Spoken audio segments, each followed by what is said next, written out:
Hello and welcome to the Fifth Down Huddle. This is episode 1. It should be around 30 minutes long. So here just to start it out, I'm going to talk about what this channel is and what I'm going to be doing here. So I'm going to be covering all NFL news, updates, highlights, games, just all the big talking points in the NFL in that given week. And in the future, I may expand to college and the XFL, but either way, thank you for tuning in. You can check out my YouTube at Fifth Down Huddle, the Fifth Down Huddle on YouTube.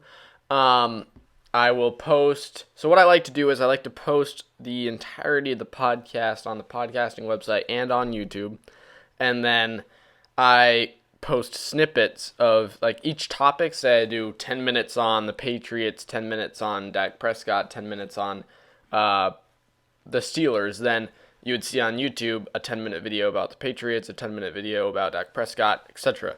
So I like to split it up so that those who are also on YouTube can kind of see like, okay, well, I don't want to watch the entire 30 minutes. I just want to see this about my team. Well, you can go ahead and do that. Because I know that some Patriots fans might not really want to hear about Dak Prescott. But yeah, thank you for tuning in. So yeah, that's my YouTube. I also have an Instagram page. I'll post updates about what I'm posting on YouTube and on Spotify on there. But either way, let's huddle up. So I'm going to go ahead and make a bold prediction here and say that Tom Brady will not be a Patriot in 2020. Now, as a fan of good storylines, I would love him to be a Patriot in 2020. I'd love him to retire as a Patriot, go out on top, win one more Super Bowl, and end it kind of what Peyton Manning did. Just end it on a good note. Don't leave a bad taste in anyone's mouths. But as a fan of wanting to see the best out of players, I want him to be somewhere else. And I'll go over that later on. But first, I'm going to explain to you why I think he won't be a Patriot in 2020. Now, word of the combine is Tom Brady hasn't even spoken with the Patriots yet. And the main cause of that, I mean, he did have a phone conversation with Belichick recently. There were some rumors going around that it wasn't a good one, but rumors only take you so far. You got to go with what you know. So Tom Brady hasn't spoken to the Patriots with yet besides that phone call, according to what we know. And a big part of that is due to the CBA proposal, because a lot of the CBA proposal, or at least a part of it, has to do with cap space, meaning that if the Patriots try to make a deal now, it simply won't work, because the cap space situation for the Patriots will completely change if the CBA is granted in, if it is approved. Because if it's approved, then it becomes easier for the Patriots to get Tom Brady weapons. So also, even on Tom Brady's side, it's like, let's wait till the CBA, because if the CBA gets approved, maybe I'll be more open to joining you guys for a decent contract. But the Patriots simply don't know what the money situation is going to be, so they can't go right in and give Brady a good contract if they don't know what the money situation is going to be like. Because if they go out there, they give him $30 million a year, the CBA doesn't get approved, then all of a sudden you have no money left over. It's basically another season like this. So yeah, it's a situation like that. They simply don't know what the money situation is going to be. That's why they're not talking to him. It's why they're kind of refusing to talk to him. But along with this, word is he has been working as though he's not going to be with the Patriots. And you got to respect him for that. He can't sit there and say to himself, yeah, I'm going to be a Patriot in 2020, Because even if he wants to be with the Patriots, he doesn't even know if the Patriots want to be with him. We know Kraft is going to want Tom Brady. We know that, but will Bill Belichick want Brady? Will the rest of the team want Brady? Will the front office want Brady? It's a big, big question. Because Belichick's going to be looking towards the future. Kraft has got his heart set on Brady ever since he drafted him. But, it's that same situation where you got to respect him for going ahead and saying, okay, I might not be with the Patriots in 2020. I have to look at my options here. The Raiders, the Chargers, the 49ers even are coming in, the Titans. If I were to bet on it, I'd say go with either the Raiders or the Titans. The 49ers are honestly a good fit for him, but the Raiders and the Titans honestly have the best quarterback situation for him, because Tannehill's going to want a lot of money. He just proved that he can be a solid starter, even though he had the amazing run game. teams just want a quarterback who's not going to throw a ton of picks every time he has to throw the ball. So Tannehill's going to be wanting money. Henry's going to be wanting money, and I guarantee they're going to want to take Henry over Tannehill.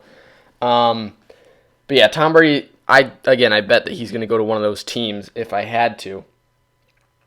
Now, does this mean just because he's working under the idea that he might not be with the Patriots in 2020, does this mean that he's definitely not going to be a Patriot? No. It just means a lot of people took that rumor out of context. It just means that Brady wants to be prepared. He's aware of his age. He's aware that Bill Belichick might not want him. He's aware that Belichick might want to move on for the future.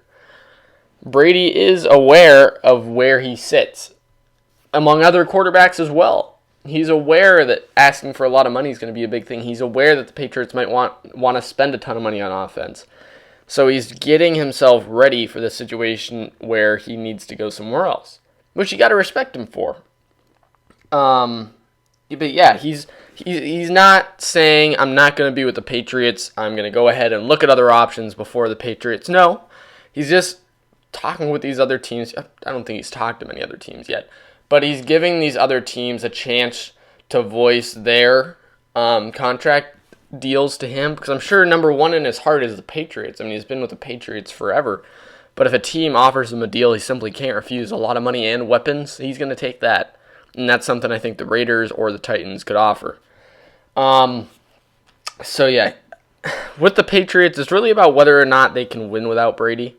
That's what I think it is in Kraft's eyes. In Belichick's eyes, I think Belichick knows that he can win without Brady. You look back towards the 2008 season where Brady tore his ACL in the first week of the season. Matt Castle went in there and led them to an 11-5 record.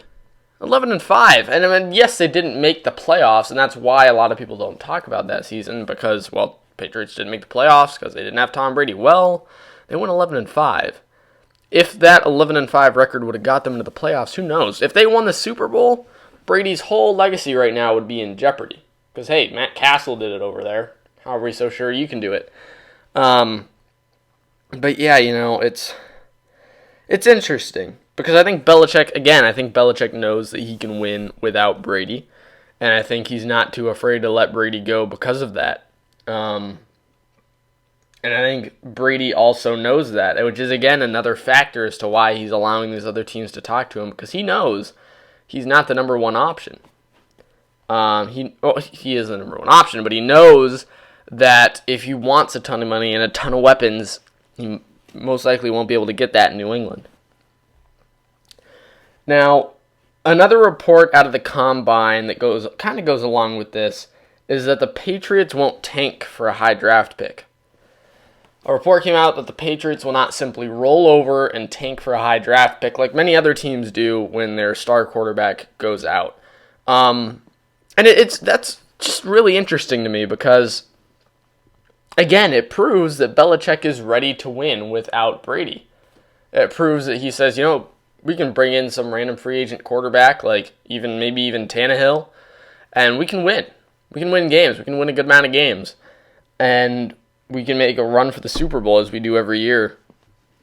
And that really interests me because it shows that Belichick, who is the mastermind behind the team, Belichick believes that Brady is not everything to the team, that they can still win a ton of games without Brady. It just proves it. And the Patriots have even taken interest in Marcus Mariota, who I believe could be an interim quarterback. And what I mean by that is that while they look for a quarterback for the future, even if who knows, maybe Mariota could be a quarterback for the future if Belichick can figure out a way to get him to really access his true potential. But I believe Mariota could be an interim quarterback for them to draft a guy and let him hold the throne for another 20 years. And another possibility for the Patriots is Derek Carr. The Raiders are apparently shopping Derek Carr very aggressively. So again, that kind of connects in showing that the Raiders are getting rid of Derek Carr, or maybe this is a bit of a stretch. I'll make a bit of a stretch here.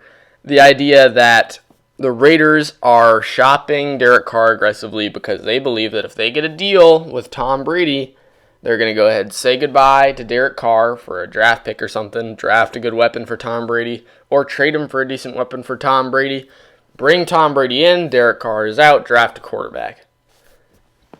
That's what I think they're doing that for. And what does this all mean for the Patriots? I think it means, and for Tom Brady, I just think it means that Tom Brady, if I had to bet on it, won't be a Patriot in 2020. I just think that this year, out of all years, you count in the age, you count in how much money he might want, which I don't think he'll want a ton of money, over weapons. You count in the weapons he wants, and then you bring in the factors of the defense Belichick wants, the rest of the team Bill Belichick wants, how Bill Belichick feels they can win without Brady. You count in every single one of those factors, and I just got to say to myself, when it comes down to it, if I had $1 million to bet on it, I'd say Brady's going somewhere else. And I might be wrong. I'm not saying it's a go-to, but if I had to bet on it, Brady's not going to be with the Patriots in 2020. So here now, we're talking about draft picks, we're talking about new quarterbacks. I want to talk about something that a lot of fans ask a lot to other fans, to football experts. They ask, how important is the NFL Combine? Now first, let's look over exactly what each player does in the Combine. So, players are interviewed by teams which have requested to interview that player, which means each team gets a chance to go ahead and interview their wanted player, ask him a few questions, see if they like his personality, his leadership, etc., ask him some trick questions, who knows. And then players go through extensive medical exams. Now that's something good for Tua Tagovailoa right now. And their body shape and weight are measured. Then they go through an intelligence test called the Wonderlic test. And now I actually read an article about this. The Wonderlic test is not as important as a lot of people think, because a lot of players take the Wonderlic test a lot of times, and just overall the Wonderlic test, it's one test. You can't count an entire player's ability mentally on one test, and a lot of teams even administer tests of their own. So the Wonderlic test isn't as important. It's kind of one of those extra things. But then come the physical tests. That seems to be the biggest thing for teams, the interviews and the physical tests. And then for players like Tua Tagovailoa, the medical exams. So in the physical tests, you got the bench press, the 40-yard dash, the 20-yard shuttle, the 3-cone drill, and the 60-yard shuttle. And then along with these, a vertical jump and a long jump. And then following that, the players partake in position-specific drills. So, with all this known, is it helpful? And kind of, if so, how helpful? Now, you got to think of it this way. You get to see all players at the same time, in the same place, doing the exact same thing. Same conditions, same amount of pressure. Players have had months to train and reach their full potential to give you their best peak ability, all in the same place at the same time. Now, it gives you something good, because if you're neck and neck with a guy, and you really want to see, okay, this guy performs just as good as this guy in big moments, this guy is just got as good as stats, this guy has just as good a film, what's the breaking point? The Combine can be that breaking point, because they're all in the same conditions, same place, same pressure, doing the exact same things. See who's better, if you really need to. But I don't think the Combine is overly important. I honestly don't. I say I'd give it about a 10% change on the coach's mind, as they have hours upon hours of game film rather than 7 minutes of drills. I mean, again, these drills help coaches differ between players that are neck and neck, especially the player interviews. And overall, the Combine is useful, but just don't hype it up any more than it already is. I mean, it helps, but it doesn't change many people's minds unless they show drastic changes from their game. But what I mean is, if Tua Tagovailoa goes out there after he was injured, if he goes into the Combine, throws terribly, just simply does terribly, which he didn't, then yeah, that's a big change. Or if a very unknown player goes out there and does amazing, then you say, okay, maybe let's take a second look at this guy. Those are the two situations. But if players simply stay consistent through the Combine, it's not very important to the scouters. because they have all that game film. Oh, we just saw the same exact thing in the combine. I'm going to look at those 200 hours of game film over these 7 minutes of drills to evaluate you. But yeah, just overall, the combine isn't the most important thing in the world, in the football world. It's just not. But it has the ability to change minds. It gives players one final chance to impress scouts, to change how they look if they're bad, and it also can possibly show scouts that this guy isn't ready if he all of a sudden does terribly. Now, I don't think that will completely take away a scout's wanting to draft a guy, but again, it's kind of that draft value of, okay, this guy's number 1 overall pick potential.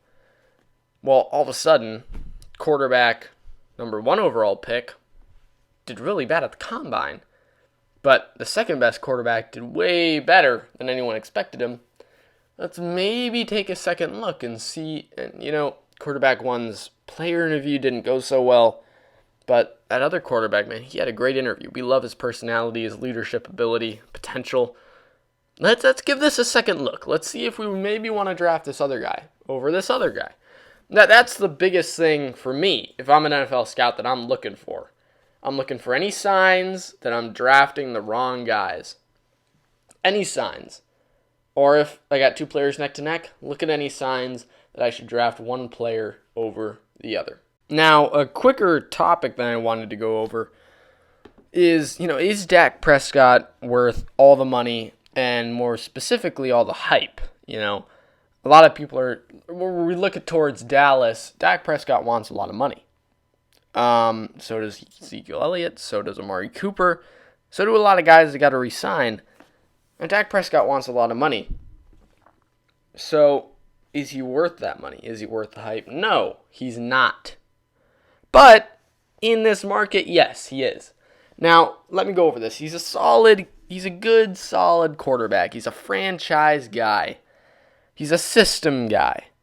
Now, I hate using the term system quarterback for many reasons. It's just, because they're a system quarterback doesn't mean that they're not good. It doesn't mean that they can't, it doesn't mean that any quarterback can go in there and win. But what it does mean is that they're only going to do as good as the team around them. I like to compare Dak Prescott to Kirk Cousins. And that might anger a lot of Cowboys fans, but I have to. I have to go to that length. Now, Dak Prescott, like I said, again, he is a franchise guy, but how far is he going to take the game beyond where the rest of the team allows, beyond where the coach allows? He'll throw the ball to an open guy. He'll make the right decision, he'll throw the right ball, but when there's no decision there, will he extend the play? Will he make it more than it is?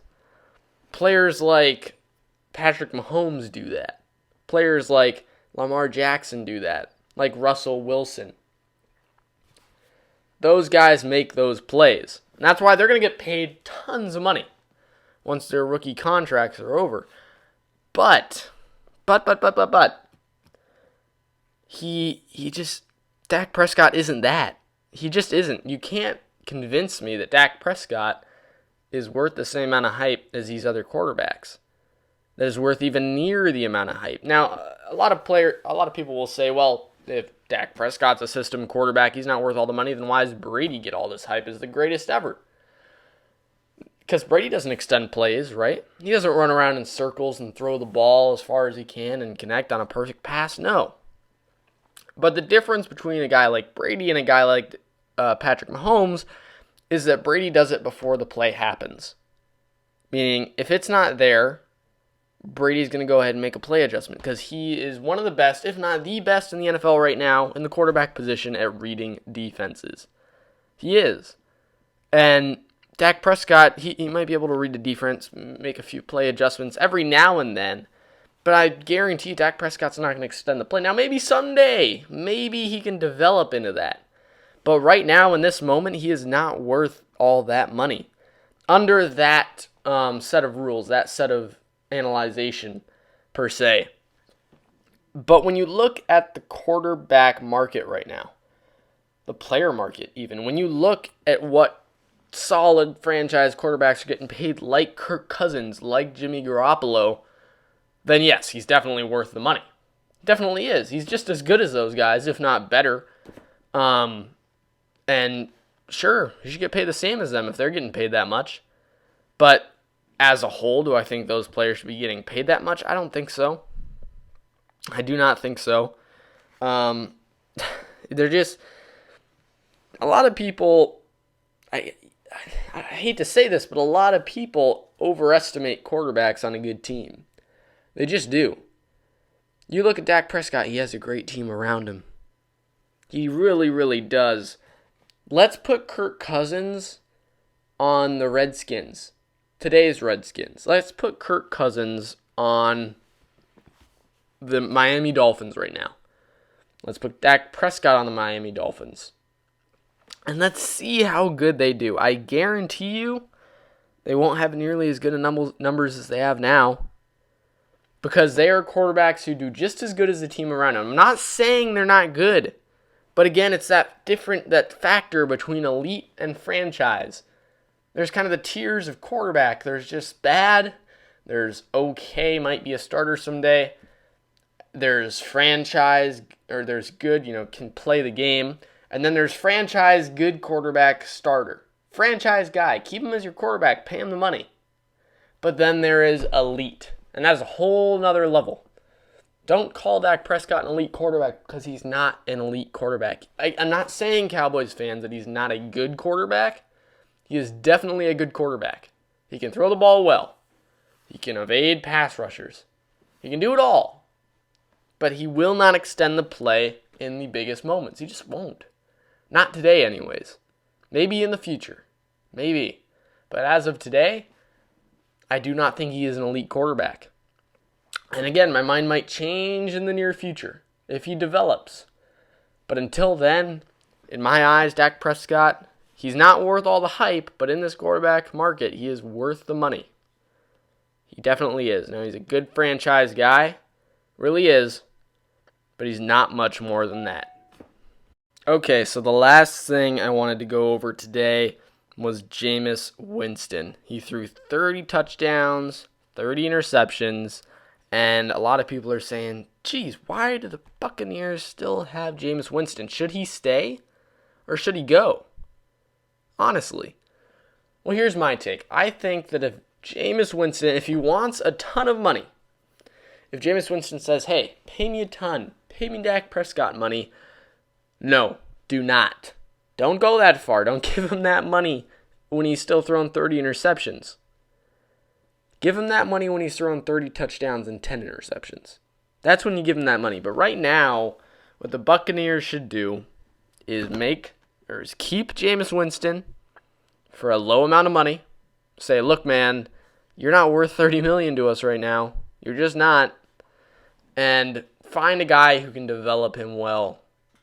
Find someone who can develop him well. Even a slight possibility, I know it's a stretch, they'd have to make a lot of money moves, but bring in a veteran quarterback like Phillip Rivers. The best option, of course, would be Tom Brady, but bring in Phillip Rivers, bring in a veteran guy, and have that veteran quarterback help Jameis Winston develop past 30 interceptions. Help him develop to another level, a better level. Just help him out. Jameis Winston has such potential. He threw over 5,000 yards. Now, of course, he took a lot of risks in doing that, but it just shows that Jameis Winston has the ability to be great. He really, really does, but it's just the interceptions, the turnovers that are holding him back. And I know that's a bit of a stretch to say because a lot of quarterbacks, it's the turnovers that are holding them back. But when you see Jameis Winston throw so well at points, and then throw so terribly at others, it's like, what is that factor that makes him go into those down lows? What is that one thing we need to change in his head, snap like that, just to get him good? Because he has all the potential you need. And it gives me a headache to watch this all go down because Jameis Winston, don't ask for a ton of money. Stay in Tampa Bay. You have good weapons. You have a good offense. Stay in Tampa Bay. Just stay there. Take a small amount of money, have them get a veteran quarterback to help you out because you're one step away from being an elite quarterback. You really are. And I'm sure it's mind-boggling for some NFL fans to hear me say Jameis Winston and elite. But again, like Bruce Arians said, he has the potential to be great. There's a lot of good. But on the same side of that, there is a lot of bad. There really, really is. Now, Jameis Winston, again, has the potential to be great. He does. But it's that interception factor that just kills him. So if he wants a ton of money, let him go. But if he doesn't, let him stay. Get him some help to develop. Take him that extra step further. That's what I say the Buccaneers do. If I were the Buccaneers front office, let him stay if he'll take the pay cut. Not a pay cut, but if he will stay with the amount of money he costs right now. But anyways, guys, that will conclude this episode. I know it'll be a little under 30 minutes, but at the moment, that's going to be about as long as these things are. So let me know if you guys want more content, if you want longer episodes, hour long every week, 2 hours a week, 3 hours a week. Let me know. I will get that to you. I definitely will. It's just a matter of demand, The more demand I get, the more content I will produce. So let me know if you guys want more, if half hour a week is fine with you guys for your morning drive. But otherwise, thank you so much for tuning in. Again, check out the Instagram page. Give it a follow. I'll provide updates there all the time of when I post podcasts, which will more often than not be Sunday nights. Instead on that Monday morning commute, you can make your way to work, school, wherever, listening to this. But if you want more, let me know. Go to Instagram, watch the updates. Go to YouTube, watch the smaller clips if you don't want to watch the entire thing.